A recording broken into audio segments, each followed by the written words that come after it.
Special NewsX and Business World panels on the Indian economy. Yes, it's that time of the evening when we, of course, speak to entrepreneurs and corporate leaders on the current state of the Indian economy and how to get back on track to, of course, the high growth that we've been seeing for quite a while now.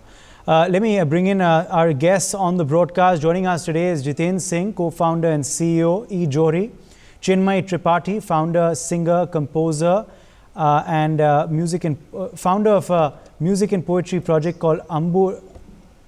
I beg your pardon. She's a singer and composer, and also, of course, a founder. She's also joining us live. Ambud Sharma, founder Escaro Royale, is joining us live on the broadcast.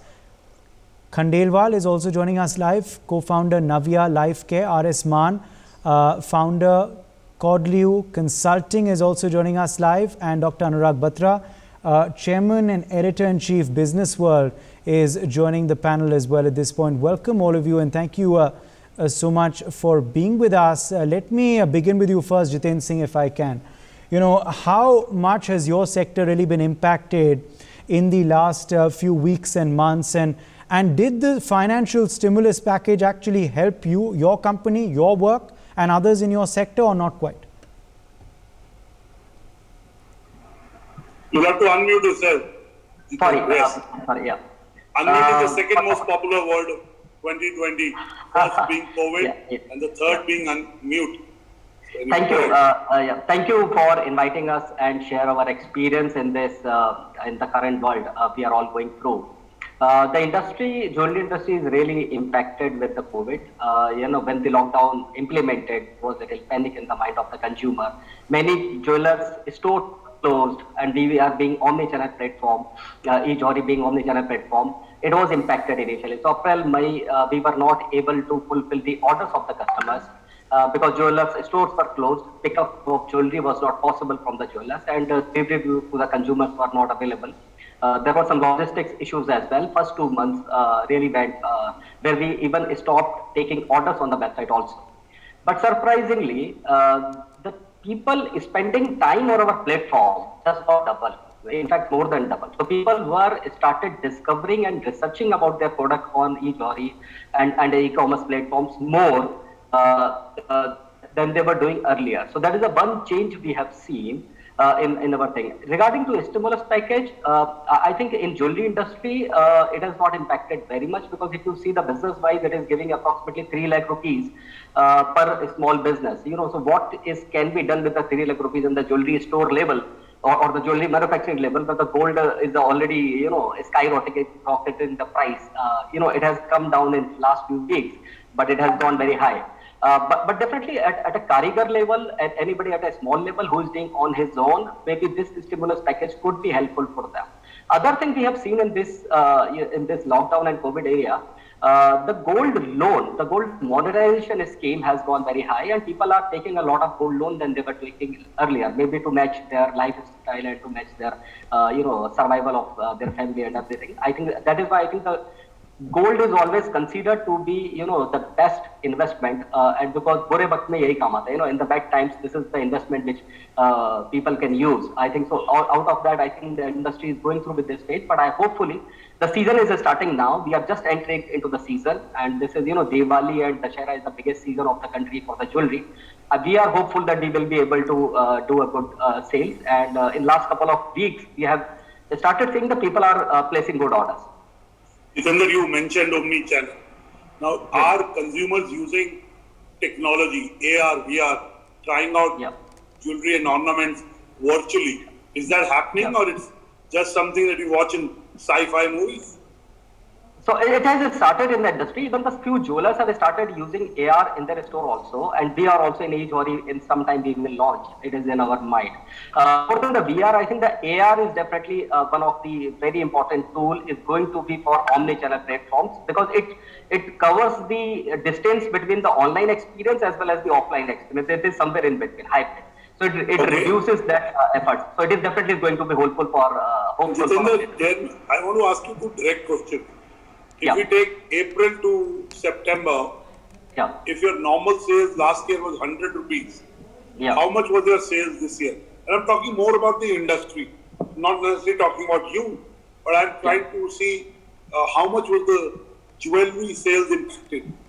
So it has very badly impacted April, May because stores were closed. So April, May there was completely almost zero sales, and even the gold import in India was reduced because of that in these 2 months. So first 2 months were really bad for the industry. But now the walk-ins have started. Walk-ins give us a sense through numbers. What I want to understand from you is give us a sense through numbers. If you were 100 last year between April and September. This year, were you at, you meaning the industry at 40, 50, 20, 30, what? So I will say roughly 30% down it would be, but hopefully it will pick up in the season. You were at 70%, you were 30% down, you were at 70%. And in October, November, December, what is the kind of expectations you have from this festive season? So I think it should come back to the normal. The reason is as you know, lockdown is almost over, and the people, hotels have started. I think very soon the wedding places will also start, would be allowed to accommodate more than 100 people in the wedding. I think when the wedding starts, I think the wedding season is going to give us the best of the sales. Many people have lost their jobs and many people have got pay cuts. So fashion jewelry and the impulsive buying of jewelry will definitely have an impact. But I think the occasion-based jewelry shopping and the wedding jewelry shopping will be back to normal. Thank you, Jitin. We hope you are proved right and the industry picks up. Every industry has a huge employment. Even if you look at the jewelry and the gold industry, downstream there are a lot of people you employ. Nupur, let me ask you, what has happened to your business in the last 6-7 months and where do you see it headed? Thank you. Before I tell you what has happened in our industry, I would like to quickly introduce my company as to what we're doing. So basically, I'm a co-founder of Navya Life Care. It's a health tech startup which helps doctors digitize prescriptions and connect with their patients through a telemedicine platform. So as you may have guessed, our company was amongst very few companies who were on the positive side of the pandemic. So pandemic actually was a blessing in disguise for health tech companies like ours. We saw a massive jump in terms of the number of doctors who were onboarded on the platform for obvious reasons, of course, because of the lockdown rules and because of the fact that the virus could spread. It was not advised that the patient should visit the hospitals physically. So they started contacting the doctors virtually and started using telemedicine services and so on. If I talk about the push that has also been on an institutional front, then I think government was proactive enough to understand the need of a platform like ours, and they actually introduced the telemedicine guidelines as soon as the lockdown was announced. Also recently, Prime Minister Narendra Modi also announced the launch of NDHM, which is the National Digital Health Mission, to basically create a digital health stack for the entire ecosystem, which is again a positive step and with the right intent. So, which is again going to give a boost to companies like ours, and not just the company, but for for the entire healthcare infrastructure as a whole. So, if you look at India, and it's known to everyone that there are fundamental deficit in terms of number of healthcare providers, in terms of the number of hospitals we have, and so on. And we could clearly see, pandemic was an eye-opener for the entire industry, that we were never equipped to handle a health crisis per se. And because of that reason, there has been a lot of push and a lot of positives on an institutional and on an individual front. And talking about the recent last few months, because the lockdown rules have been eased out and everything. So we initially predicted that there's going to be a drop in the activity. The primary reason being that telemedicine was something that was promoted because there was a lockdown and because the infection should not spread. But in the last few months as well, the activity has been significantly high. So there is a behavioral change that has happened in the end user, which is the doctor. And they have accepted digital health as a part of the care process. So there have been positives, of course, when it comes to this. Again, if I look at healthcare as a whole, we cannot ignore the fact that we are in terms of number of cases, we are the second highest in the world now. And even though there is some sort of positive when it comes to the curve, when we look at the active cases curve, but at the same time, the confirmed number of cases on a daily basis is still around 70,000 plus. So there has to be more to be done on that front. And at the same time, on testing, tracing, and treatment, right? Yes. We're doing still relatively less testing than we should do, Exactly. relatively much lesser tracing than we should do. Exactly. So I think if we solve this healthcare crisis and the fear factor that everyone has, Yeah. the impact on businesses and livelihoods will be minimized. We'll bring you in, but thank you for giving us a good perspective. Let me ask Mr. Sharma. Mr. Sharma, tell us a bit about what your company does and how has it been impacted in the last 6 months, and most importantly, how do you see the immediate future? Hi, everybody. My name is Ambut Sharma. I come from a luxury e-commerce background. My company is into luxury e-commerce. We are into men's fashion, and we have been live for about 4 years now, and doing really good numbers in terms of revenue and profitability as well. Among the very few profitable luxury e-commerce companies in India. So when the pandemic hit, we were doing really good numbers, and all of a sudden we saw a slump to about, maybe to your earlier question, maybe 20-30% of the average revenues we were seeing in March, April, May and June timeframe, right? Since then, we have started picking up, and we're probably doing about between 10 and 15% monthly increase in revenue, and we hope to kind of get to our normal levels by December. Primarily because of the incoming festive season, festive sales, etc. Right? We are an independent company. We don't really sell through other online platforms per se. We have our own platform. We have our own technologies. From an earlier question as well, the AR/VR. We are big into AR/VR. Doing virtual tryouts per se, which has been the technologies that we developed in the last 2 years came in very handy. Over the last 6 to 8 months, we were able to cater to the customers remotely, do touchless services, be able to display our products and merchandise, and also do a lot of customer care remotely, which was typically not really happening in the luxury segment. One of the very good positives that came out from this was everybody understood that they had to work virtually. Reporting into the office was not really an option. So we figured out how to work and what are technologies to employ, across the company to be able to work effectively. We have been able to go ahead and hire people actually remotely, which typically was not on our horizon, right? Right now we are hiring people from Brazil. We hired a couple of people from Russia. We hired a couple of people from the United States. Which was typically not what was on our horizon. And all of this was actually all of these efficiencies came in due to COVID. So that was the positive piece, right?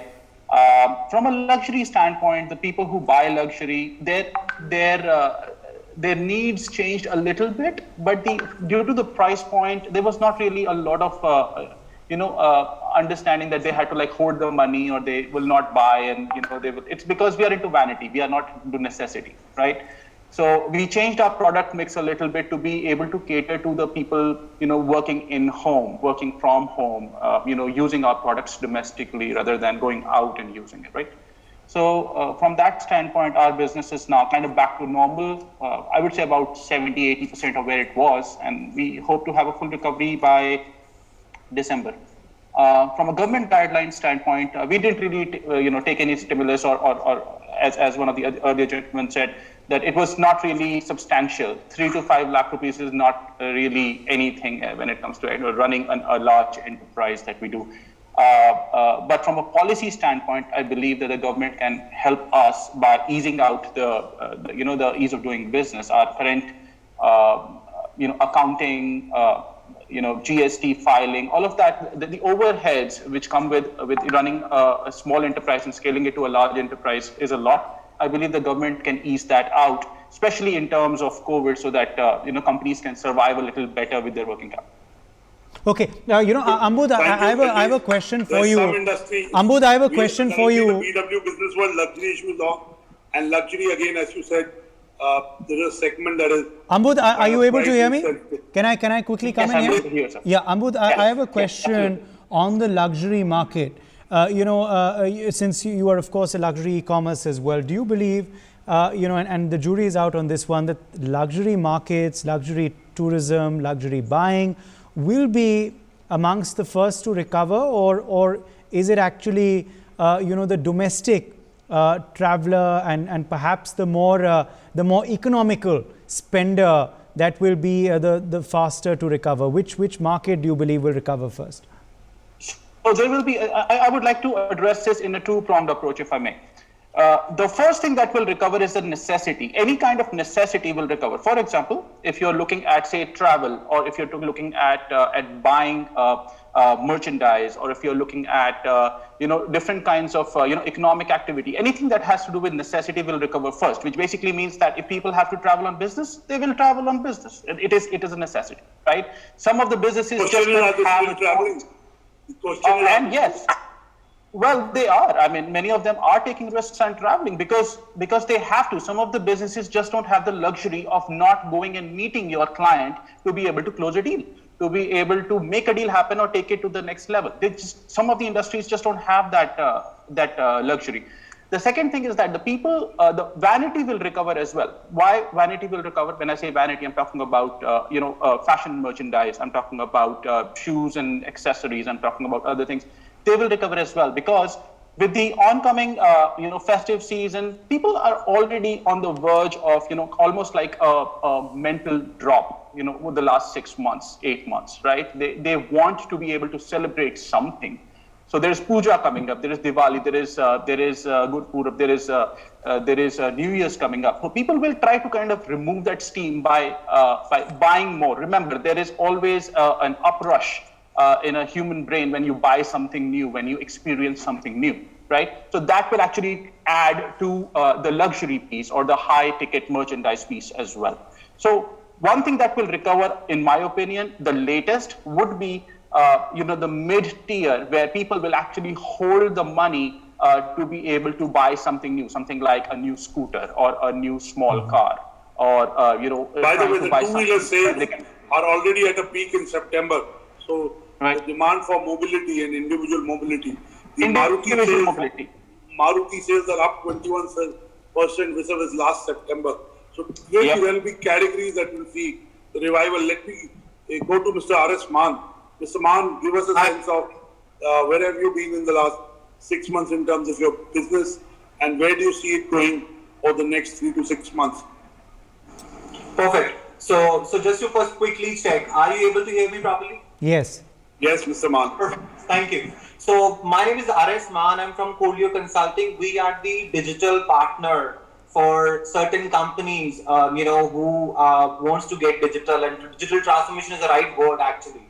So being part with Salesforce. And the chief digital officer is COVID.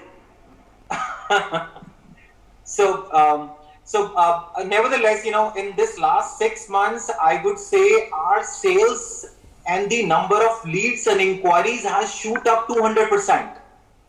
Especially the education sector, where and the health, we call it edtech companies, like all those education companies and universities. They have technology. They want to imbibe technology. That is one industry which has boomed up a lot, and where we are getting every day. In fact, I would say that every day since April.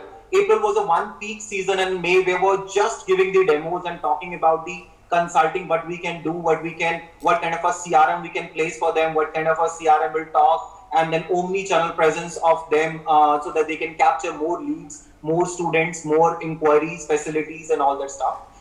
The second industry which picked up very well, as Nupur was talking about, is health tech, or I would say healthcare industry is also picked up pretty well, especially in India and US definitely, because a lot of inquiries from US started coming to India to us, where we should enable their CRM on, and then make them enable on Salesforce, whether it's even if their social presence on social presence, or it's their website, or is that chat enablement, chatbots, artificial intelligence, CRM, all that email marketing, so many tools which we have, which we enabled. There are certain inquiries which were coming from the MSME segment. I was actually shocked seeing that there was a very small furniture shop, and they sent an inquiry to us saying that we want to get enable ourselves on e-commerce platform. So how can we sell our furniture on e-commerce? They are running a very small shop in Delhi. So the kind of attitude now, everybody, even a small retailer shop attitude is there now, where they want to get online, they want to sell online. They know they cannot survive without digitalizing themselves. So that's one major point which I think IT industry is enabling everybody right now, and that's one of the reasons that our inquiries in the month of April, May, June has increased 200%, and the projects which are coming up, where we are enabling different industries on the digital platforms is also been increased 20 to 30%, where we have closed more number of projects. And also, there are few veteran in this system who knows pretty well this pandemic is there for 6 months, for 10 months or 12 months will go over, where they were not able to spend a lot of time on their business that time, where they can implement a CRM or a big digital transformation they can do. They want to start now because they know this is a lull phase where the 6 months they can actually put more into a CRM or implementation of IT. And thereafter, by the time pandemic will be over next year, 2021, their CRM or their, digital platforms will be, by the time, it will be ready. So so definitely the increase or the shift, we have seen the shift in the mindset of from the small segment, from the MSME till the big enterprise also. There were people like who I'm sorry, is there any question for me? I have to take a very quick break, but you can quickly complete your point. Yeah, so that's the major point I would say, to Anurag and the team over here, my fellow members here, that IT is enabling and IT has boomed a lot.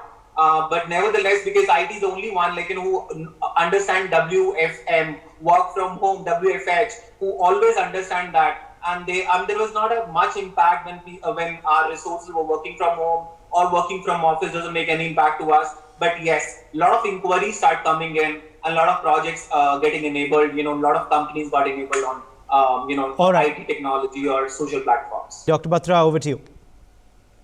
Thank you so much, Uday. Uday, what is key is, there is a festivity in the air. That means at least temporarily in some products and categories, there will be demand. But the key question is what happens post-November? What happens in December, January, February, March? We know doctors are reluctant to meet patients. Patients were reluctant to go to doctors. So telemedicine grew. But when we have a choice, will telemedicine grow the same level? Have we created a digital divide in rural India and urban India? Or has telemedicine kind of bridged that? These are questions that kind of keep me awake, so to say. And let me ask all our panelists two questions. One, what have been their top lockdown lessons? Top 2-3 lockdown lessons. What have they learned that will hold them in good stead throughout their span as a career in entrepreneurship? Second is, when do they see the Indian economy coming back in full bloom? 6 months, 12 months, or 18 months, or even longer? And I would like them to qualify their answer. So let me start with Mr. Maan. First of all, what have been your three lockdown lessons or two lockdown lessons? Mr. Batra, we forgot the music industry. So whenever you are. Chinmay, thank you for joining. We can start with you. I know as a creative entrepreneur, as a cultural entrepreneur, the events domain was devastated. And last 6 months, everyone took to online, to virtual concerts. So tell us, how's been your journey in the last 6-7 months, and how's your industry grappling with it? Yeah, so I'm Chinmay Tripathi, and I'm founder of something called Music and Poetry Project. And I basically produce music based on Indian poetry. I'm a musician and the founder. So it's been very difficult in the last 6 months for Indian music industry, if you have to say, because if you take the music industry, it has the film industry as well as the non-film industry. Film music industry, which constitutes about 80% of the total music industry, roughly around 1,500 plus crores. But over the last 6-7 months, there are no film shoots going on. And also all the recordings in studios have been shut. So studios were all shut down, all the artists, technicians, session musicians, if you have to see, all have been unemployed. And so therefore there has been no money as far as the musicians are concerned. And when it comes to the non-film music, they largely rely on events. And there are no events which have been happening. So most of them have tried to move to maybe online concerts, which have seen a huge surge over the last 6 months. And the live events we don't see, happening anytime between the mid of maybe next year. So we all have to adapt and look for different kinds of opportunities now, which are different from earlier live events or some other kind of live sessions, because everybody is now recording and doing their shoots from home. So everything is happening from at home, and as far as music is concerned, most of the studios have now moved to home studios. Most of the composers are working from their home studios. I know a lot of studios in Mumbai which were shut down. They tried to reopen, but then they again had to shut down because of some or the other problem or someone falling sick. So it has been a very difficult time. The only silver lining has been that OTT platforms have grown tremendously, and platforms like Amazon Prime or Netflix have seen their subscriber base doubling actually in this time. Yeah, apart from of course being a musician, yeah. Say if your income was at 100 rupees in March, I mean, not 100 rupees, I'm sure you made much more than many 100 rupees. But if it was 100, where does it come down to? And whatever you're making, like you talked about virtual concerts, you talked about OTTs. I know that shoots have started in a limited way in the last few weeks, but that's not good enough because cinemas are closed. So OTTs will be an outlet for content and movies, but it's not the same. So give a sense of what do you think is the loss to this industry? No, and also how have you made your venture adapt to it as well? Because apart from being a musician, you're also the founder of a venture. So how has your venture adapted to this new normal as well? And of course, what's been the kind of impact, monetarily, as Dr. Batra was just mentioning? Yes. So basically, over the last 6 months, everybody has tried to focus more on online streaming and video content creation and running their work or their music through videos and streaming platforms. So there has definitely been there has been some kind of increase as far as streaming is concerned and video consumption is concerned. And I know a lot of artists are also doing live concerts which are online.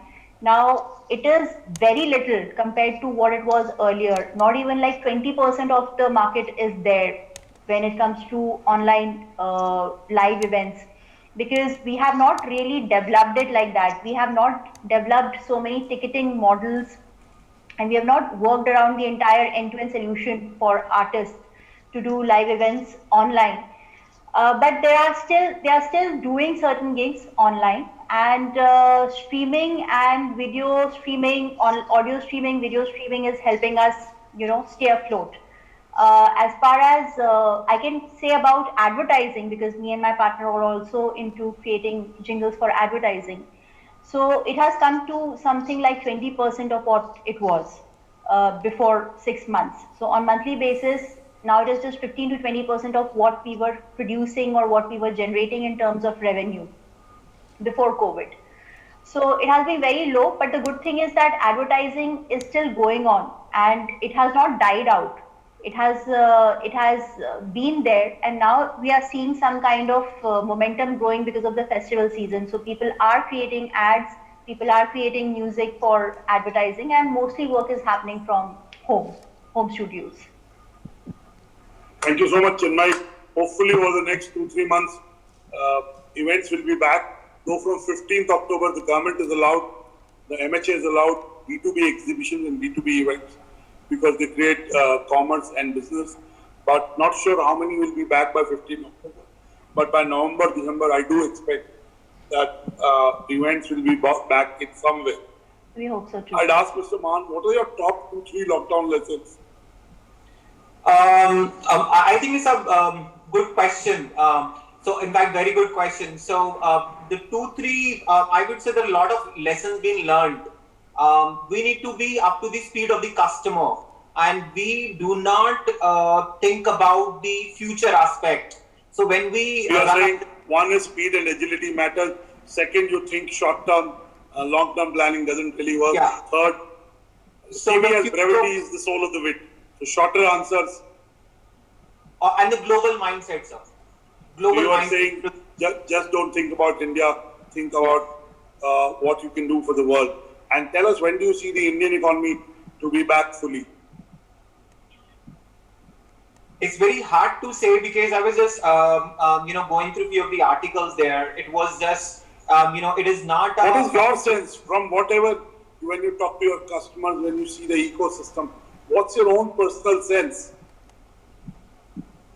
At least reviving back to what the being normal or leading through the change will take another 10-12 months for us to back to normal. It would not be so easy because already minus 5.2% it was there. And But if you see the last 1 month, we've gone down from 24 to 10. So we clearly can see economy improving. The green shoots are visible. So that's already available. But you're saying 10 to 12 months. Mr. Sharma, what are your top lockdown lessons? And when do you see the economy back in full bloom? The first lesson is, at least in my industry, from that standpoint, is virtual tryouts, investing more on technologies in terms of understanding the consumer behavior, understanding where the consumer is coming from, what are the expectations, the new expectations post-COVID. So that's the first lesson that we have figured out. The second is expand globally. We have, just to give you an idea, we have already expanded out to the United States. We use this opportunity to take our product, our service, our offering to the United States through our e-commerce platform, and we'll be launching an app soon. And that particular app will have a virtual tryout facility using AR technologies we talked about, the augmented reality, where you could just point and shoot and see how a product will look on you, and that is the right. So, and the third one would be the economy back. I personally believe that it will take between 6 and 12 months for it to be back. It also depends on when the vaccine will be out. Depending on when the vaccine is out, the genie is out of the bottle then, right? You could be looking at people just taking vaccine and going back to work, things going to normal much faster. So the variable that I see there is the vaccine. The third, just one more thing that I believe is more important for everybody to understand is have one source of income purely digital. If your income depends on something physical, a physical product, a physical service, it requires you to travel a lot physically, then that might actually see, because I personally believe that this is not the first time or this is not the last time this is going to happen. With more biologically active world, this might happen again in a different form altogether, right? So you should have something that purely runs on the internet, and if you can diversify your income streams, that one thing, I think it will be a good thing for everyone. Jitendra Singh? Sir, in this lesson we got, when you are not able to go out, go inside. So we checked our internal processes, we checked our technology, and we checked which are the things which are bottlenecks for the scalability. So we came out with a few new technologies. One of the things I would like to share here, we developed an EJ photo app. In being an omni-channel marketplace and being the aggregator of the jewelers, the biggest challenge of a jewelry is the photography itself. The digitization of the jewelry, my biggest challenge is the digitization. Digital catalog. Digital catalog.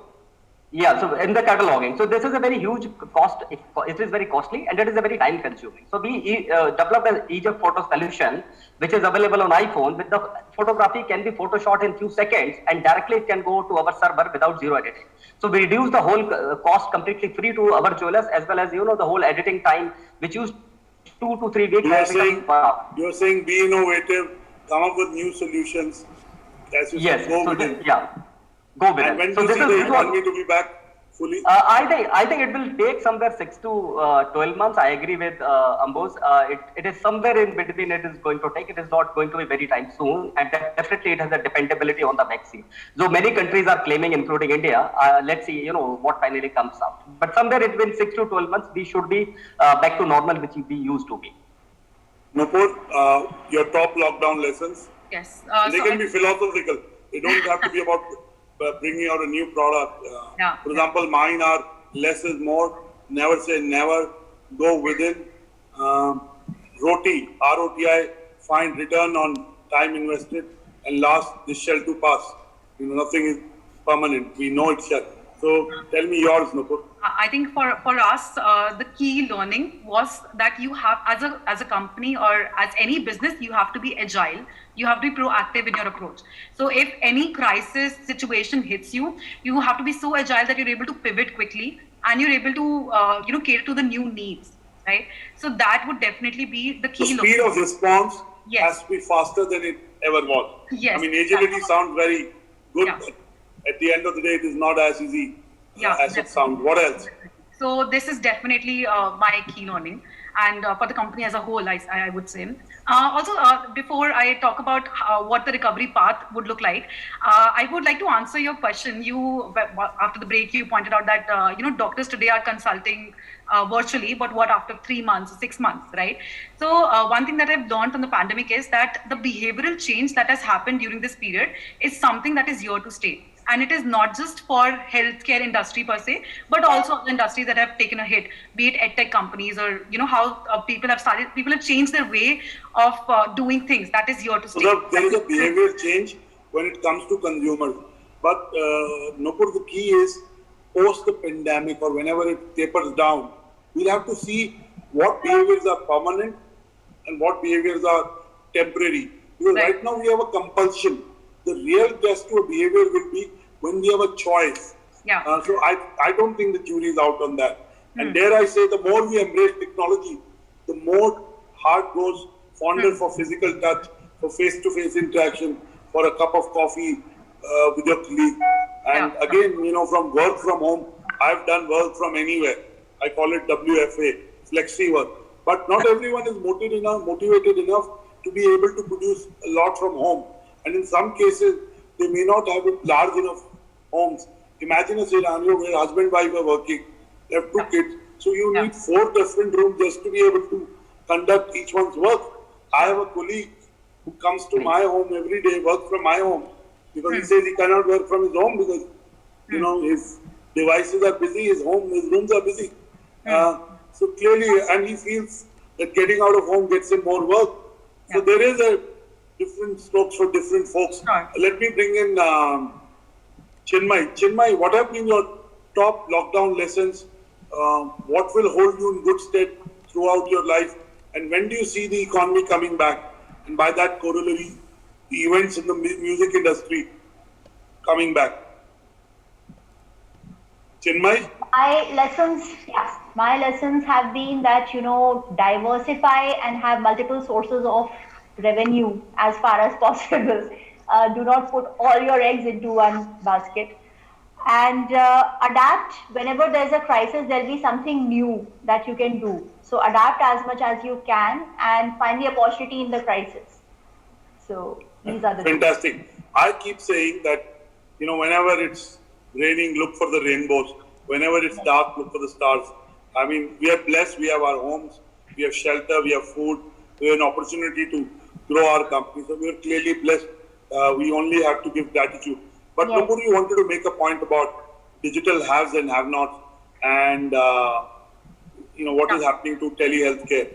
Just to give our viewers the statistics, the healthcare industry in the last 7 months, the organized healthcare industry has lost more than $2 billion. The unorganized healthcare industry, which is your neighborhood GP, if you combine them, another $500 million. So the health of the healthcare providers from a financial standpoint is fragile. Can telemedicine come to the rescue? Nupur, you wanted to make a point. Yes. So I'm not saying that there will be a situation where the entire OPD practice will be converted into, say, telemedicine, right? But it is more like a demonetization moment for the healthcare industry, where we have realized that even virtual care can be a part of the process per se, right? So that is something that we'll witness even in the coming months once we have the vaccine out as well, and there is a proper V-shaped recovery happening, there is no restriction of the movement, you would still see a lot of patients consulting their doctors online, because now they've realized that that could be a part of the care process.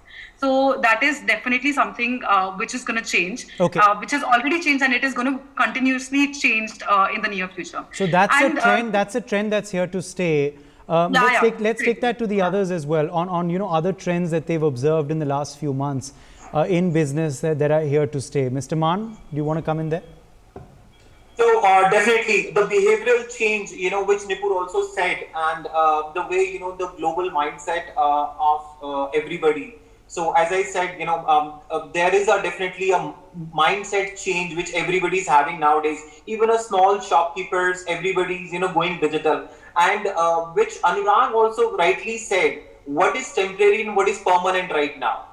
So yes, if we can have a seriously 2 hours debate on it, because that's always from the business standpoint, whatever we try to do in a particular crisis, that always remains with us for a longer period of time.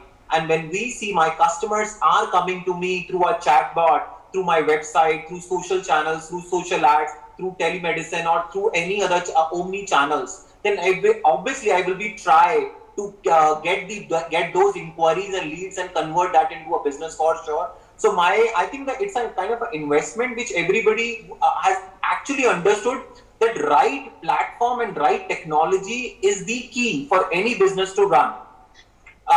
Here in India, what we generally do is even especially the MSMEs, we try to run the business without technology. When I tried comparing, I'm sorry, I'm afraid, just try to give an example, be it any other country like UK and US or states, where even the small MSMEs always start with the technology first. It's not because I'm from the technology, that's the reason I'm pushing for it, but technology is always an enabler. In this crisis, the one safe factor for every, where we are connected on Zoom today, the Zoom, from March till August and September, the shares of Zoom has actually on the same online platform has actually increased multifolds. So technology is an enabler, and I think that's the only thing which technology is not an enabler. Today, technology is a driver. Every business has to be a tech business. We have to use technology to reimagine each business. Whether I'm in media, today Business World site does 30 million traffic, plus growing with ambition to be 100 million in the next few months, and all organic. And Mr. Sharma, the latest issue of BW Business World is a luxury issue. So you can pick it up or we can send it to you. So today I think we should get everyone to give us a closing comment on where do they see their sectors going in the economy going. Let me start with Nupur this time. Nupur, if we talk to you 12 months from now, what do you think you would have achieved for your company? So 12 months from now, I think from an overall perspective per se, there is going to be vaccines which will be out for the mass use, and we will hopefully have a V-shaped recovery, right? And talking about my company, how there has been a significant push on an institutional level from government with NDHM coming into place. I think Navya is set to grow another 10 times like it has in the last couple of months. So we will have a complete digital healthcare ecosystem, which probably is something that we have witnessed in developed countries, but that is something that we'll also witness in India. And Navya is going to be a significant part of it while that is happening. So, Chinmay Tripathi, if I talk to you, we at NewsX talk to you in 12 months, where will you be? What would you have achieved? Like you said, have diversified sources of income. Give us a sense. Yeah. So I think overall, as far as music industry is concerned, there will be definitely many more players as far as music streaming is concerned. OTT platforms will continue to grow, I think. Hopefully we'll have better bandwidth in even smaller towns, smaller places, better connectivity, better internet services, etc.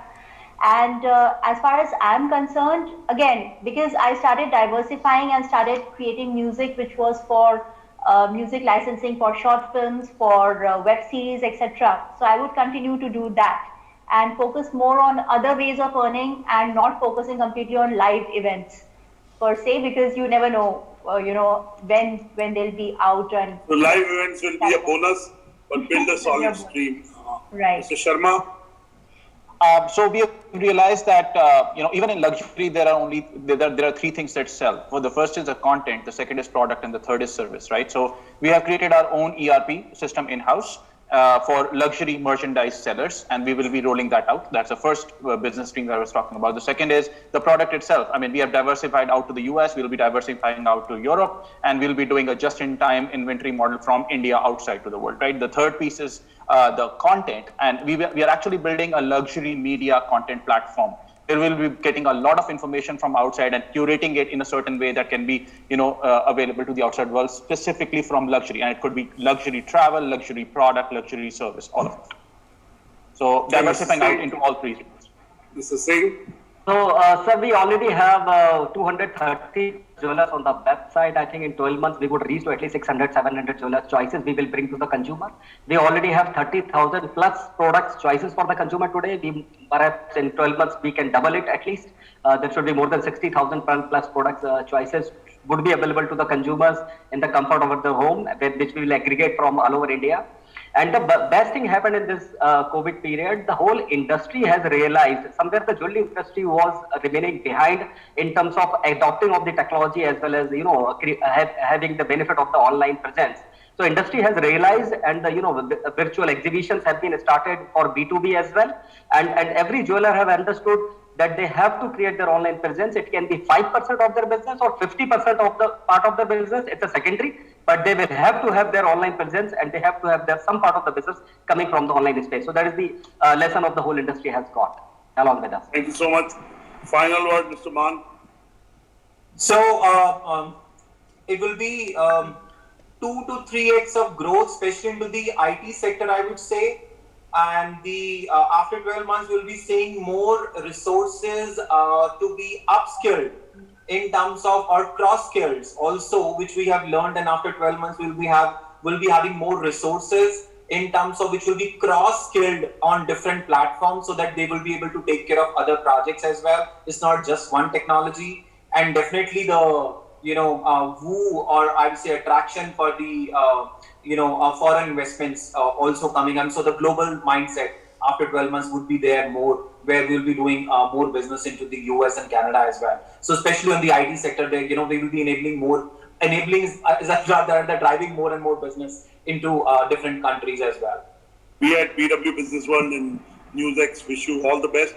Back to you there if you want to. We still have 2 3 minutes. Yes, we were talking, of course, about those trends that are here to stay. I think Mr. Maan answered that. Let's get the others also to weigh in on that, on a trend in their sector or generally in the market that's here to stay. Jiten Singh, do you want to weigh in there? Okay, so industry has been seeing the walk-ins to the store has gone down, but industry has seen the conversion percentage of that walk-ins are much higher than they used to be. So what we are seeing a sharply decline into the window shopping of the consumers in the jewelry space. So people can go to malls for the window shopping, but how many times you will have entered inside the jewelry store for the window shopping? That is a very less likely to happen. So that is a sharply decline into the window shopping, and that is what the people can discover and research about the product or the jewelry they are looking for. They can do online, and the final transaction may happen online or the offline at both the places. So I think the industry as well as we are seeing the consumers are ready for that. Okay, we're completely out of time, so let's leave it at that. My thanks to all of our guests for joining us on this edition of the NewsX and Business World panels on the Indian economy. For more such videos, subscribe to the NewsX YouTube channel, hit the bell icon.